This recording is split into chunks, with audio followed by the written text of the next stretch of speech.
পাঠ কৰিবলৈ লৈছোঁ পুলেনৰাজ ডেকা ডাঙৰীয়াৰ শিশু কবিতা অকণমানি বেলি। অ বেলি, অ বেলি, কলৈ যোৱা সন্ধ্যা তুমি? আমাৰ দৰে ঘামত ডুবি থাকা নেকি কাষত বহি? বেলি অ বেলি, কলৈ কোনা যাবা বুলি? কাণে কাণে কম তোমাক কথা এটি খুলি। ৰ'দ দিবলৈ আহি তুমি লগত নানিবা ধূলি? চোতালৰ মাজত আমি সমনীয়াই আছো যে ৰং খেলি। আহে যদি বতাহ বলি, চুৱে যদি ফুলৰ কলি, কি কৰিম কোৱা বেলি, ৰ'দ যদি যায় ধূলি? অ মোৰ চোতালৰ অকণমানি, সাজ-আহি নঙলা পালে যোৱানো তুমি কেনি? তুমি নাথাকিলে আমাৰ যে পাই অকণো নালাগে ভাল।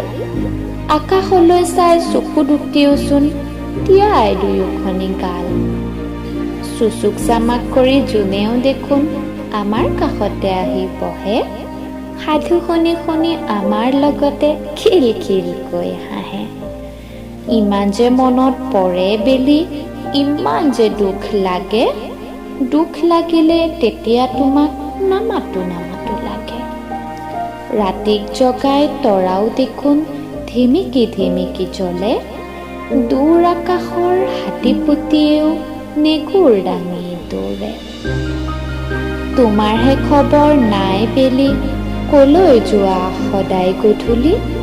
কথাটি তুমি জানানে বেলি, তুমি নহ'লে ফুলৰ কলি মুঠেও নুফুলে পাহি মেলি। ক'ত থাকা বেলি তুমি, ক'ত তোমাৰ ঘৰ? ৰং ৰং খেলিবলৈ আছেনে আপোন পৰ? তা তা বেলি, ঘুমতি আমি যাওঁ, পুৱালে আহিবা সাজি কাচি পোহৰাবা আমাৰ গাঁও।